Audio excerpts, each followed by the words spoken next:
안녕하세요. 마술하다 야초입니다. 오늘 이야기해볼 주제는 무대 공포증에 대한 이야기입니다. 제가 경험했던 무대 공포증에 대한 이야기도 있고요. 그리고 제 생각도 한번 같이 말씀드려 볼게요. 처음 제가 무대라는 곳에 서서 마술을 했을 때는 무대 공포증이 없었습니다. 왜냐하면 잘 몰랐거든요. 그때 당시에 아마 15만 원인가 공연료를 받고 마술 공연을 했는데 로프라든지 아니면 스케치북, 공, 신문지 이런 걸 주제로 해서 제가 한 15분 정도 공연을 준비를 해서 보여줬었어요. 그때 당시에 관객들이 중학생, 고등학생이라서 리액션이 엄청 좋았거든요. 그래서 제가 공연을 잘하진 않았지만 그냥 그럭저럭 마술은 실패하지 않고 재밌게 보여줬었습니다. 그 뒤로도 마술 공연 의뢰가 들어오면 조금씩 했었는데 어느 날 제가 그때 당시에 운영을 하고 있던 그 마술 동호회에 서울에 본사를 둔 대기업 부산지사가 연락을 해옵니다. 30분 정도 연말에 직원들과 직원들의 가족들을 대상으로 하는 파티를 할 건데 거기에서 마술 공연을 해줄 수 있냐는 거죠. 관객들은 대략 한 100명에서 150명 정도 된다라고 했었고요. 그 공연료를 이제 여쭤보니까 공연료를 이제 120만 원을 주겠다고 하시더라고요. 30분에 120만 원이니까 엄청 큰 돈이잖아요.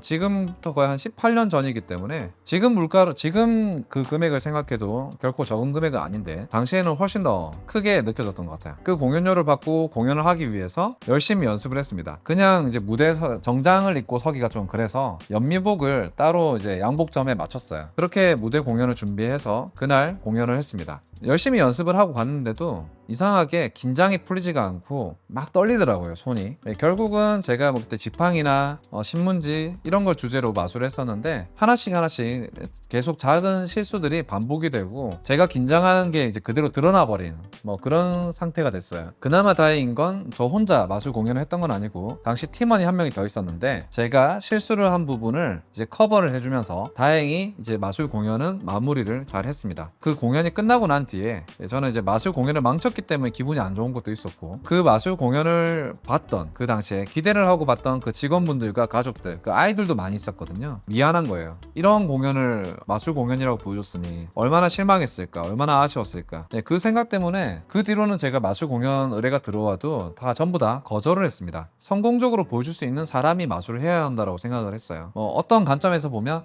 그런 부분도 극복을 해냈어야 되는 거 아닌가 라고 생각을 할 수도 있는데요. 자, 여기서 오늘 말씀드릴 주제죠. 무대 공포증이라는 것에 대해서 연결지어서 설명드려 보겠습니다. 그러면 저는 그때 그걸 이제 극복해내고 무대의 마술을 계속 했어야 했을까요? 저는 아니라고 생각합니다. 그 이유를 설명드릴 건데 이 마술에는 종류가 여러 가지가 있어요. 짧게 말씀드리면 규모에 따른 마술 종류가 있습니다. 예를 들어서 내가 바로 앞에 있는 사람 혹은 여기 보이는 이런 식탁이나 테이블 정도에 둘러싸고 있는 사람들한테 마술을 보여줄 때는 그걸 이제 클로즈업 마술이라고 합니다. 소규모 인원을 대상으로 마술을 하는 거죠. 그리고 클로즈업 마술보다 조금 더 규모가 큰 게 팔러라는 마술 장르가 있는데요. 팔러라는 건 쉽게 말해서 큰 방을 뜻합니다. 이것 또한 실내에서 그렇게 많지 않은 관객을 대상으로 하는 건데 학교의 교실 크기 있죠. 그 정도가 아마 딱 적당하지 않을까 싶어요. 한 20에서 30명 정도? 그 정도를 두고 이제 마술 공연을 하는 거죠. 카드 마술도 있겠지만 그런 것보다는 약간 이렇게 정면을 바라보고 할 수 있는 로프라든지 스폰지볼 혹은 공, 동전 이런 것들을 이용해서 마술을 하는 경우가 많습니다. 자, 그리고 그 다음이 이제 제가 아까 실수를 했다고 하는 부분입니다. 스테이지 마술이라는 게 있어요.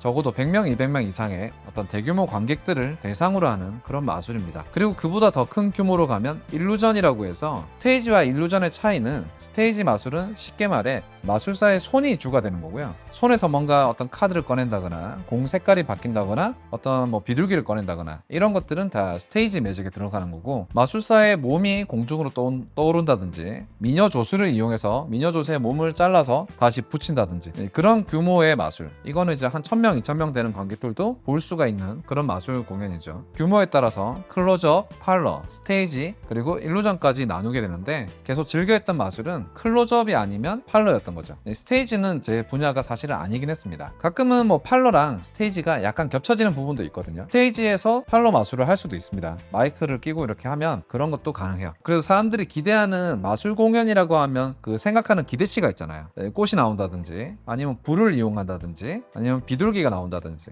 그런 것들을 기대하기 때문에 저도 거기 맞춰서 어떤 지팡이랑 그리고 신문지, 로프 같은 걸로 이제 좀 크게 그 당시에는 그렇게 준비를 했었던 거죠. 저한테는 몸에 맞지 않는 옷을 마술이 있는 것과 비슷했던 것 같아요. 이 클로즈업 마술 그리고 팔로 마술, 저는 이 두 가지 형태로 마술을 보여줄 땐 정말 1도 긴장을 하지 않거든요. 네, 거기에 어떤 어려운 분이 계시더라도 긴장하지 않습니다. 뭐 초등학교 저학년이든 뭐 중학생, 고등학생들의 학생들이라고 해도 재미있게 보여줄 수 있는 자신이 있어요. 그런데 이제 이게 스테이지 개념으로 올라가게 되고 배경음악이 필요한다든지 아니면 또 이제 주최 측에서 마술 공연을 의뢰할 때 어떤 기대하고 있는 스테이지 마술, 그걸 요청하는 경우에 제가 긴장하기 시작하는 것 같더라고요. 저는 무대 공포증을 극복할 수 없다고 생각을 합니다. 이번에 지금 다시 또 아까 설명드렸던 그런 스테이지 마술 형태로 공연을 하게 되면 여전히 긴장을 하고 실수를 할 가능성이 높다고 생각해요. 이건 제가 연습을 덜 해서 그런 걸 수도 있습니다. 분명히 극복할 수도 있을 수도 있어요. 근데 중요한 건 스테이지 마술을 할 때 과연 나는 재미있는가, 내가 과연 즐거운가 라는 문제인 거죠. 스테이지 마술을 공연을 해서 공연료를 받고 어떻게 보면 그렇게 일을 하는 마술사잖아요. 그런데 뭐 그게 어떻게 즐겁기만 할 수 있냐, 뭐 사람이 좋은 것만 할 수 있는 거 아니지 않냐, 그런 것도 극복하고 이것저것 가리지 않고 다 해야지. 저 같은 경우에는 스테이지 마술을 하고 싶지 않은 이유가 제가 즐겁게 할 자신이 없기 때문입니다. 스테이지 마술을 하면서 무대 공포증을 극복해야 된다는 생각보다는 왜 그런 걸 극복을 해야 돼? 나는 내가 좋아하는 거, 내가 잘하는 거를 사람들한테 보여주는 게 훨씬 더 낫지 않나? 그걸 더 적극적으로 보여줘야지. 몸에 안 맞는 옷을 입고 억지로 거기에 나를 끼워 맞추려고 해야 되지? 그리고 설사 그렇게 끼워 맞추더라도 내가 그걸 정말 즐거워서 하는 사람들을 이겨낼 수 있을까? 이겨낼 수 없겠죠. 진짜로 즐겁게 뭐 밤새 가면서 그 연습을 하고 무대에 섰을 때 그 희열 같은 걸 느끼는 사람들이 있거든요. 제가 아는 어떤 마술사분은 무대에 올라오기 전에 여기가 벅차오른다라고 표현을 하시더라고요. 네, 사실 거기서부터 저는 이제 무대 공연을 하면 안 됐던 거죠. 자, 정리를 좀 해보겠습니다. 좀 말이 많이 길어졌는데 제가 생각하는 무대 공포증이라는 건 그렇습니다. 어떤 부분에 대해서 공포증을 가진다라고 하는 건 그걸 극복해내는 방법도 있겠지만 꼭 그 길만 있는 것 같진 않아요. 그냥 그게 아닌 다른 걸 선택할 수도 있는 거죠. A라는 길로 꼭 가야 되는 게 아니라 조금 돌아가더라도 혹은 조금 멀더라도 B나 C로 이렇게 갈 수도 있는 거라고 생각을 합니다. 지금 제가 해야 할 일은 제가 정말 좋아하고 잘하는 이 클로즈업 마술, 그 안에서도 카드 마술 쪽에 훨씬 더 그거를 갈고 닦는 거라고 생각해요. 제 재능을요. 이 토미 언더라는 마술사가 이런 말을 했습니다. 재능의 크기가 다르다 라고요. 이게 무슨 말이냐면 지금 그 마술사를 꿈꾸고 있는 분들이 왔을 때 약간 좌절할 수도 있는데 결론부터 쉽게 말하면 마술을 잘할 수 있는 사람은 정해져 있습니다. 타고나는 거예요. 타고나는 데다가 거기다가 노력까지 잘하게 되면 그게 이제 스타가 되는 거고요. 이은결 마술사나 최연호 마술사 이런 분들은 타고났다라고 봐야 됩니다. 엄청나게 자기를 뼈를 깎는 노력으로 재능이 없는데 그걸 넘어서신 분들이 아니에요. 재능이 있고 그걸 잘 깎아서 스타가 되신 분들인 거죠. 저는 그분들만큼 그 재능의 크기를 갖고 있지 않아요. 원석의 크기가 다른 거죠. 그렇다면 그분들은 원석이 이만큼이고 저는 원석이 이만하니까 나는 이거 마술을 하면 안 되는 건가? 그건 아닙니다. 뭐냐면 제가 가지고 있는 이 조그만한 재능이 있지만 이걸 되게 예쁘게 갈고 닦는 거예요. 계속. 그러면 어떤 그 이 큰 원석을 가진 그 재능을 가진 분들에 비할 바는 아니겠지만 또 다른 분야에서 다른 느낌으로 그 가치를 인정받을 수 있다라는 거죠.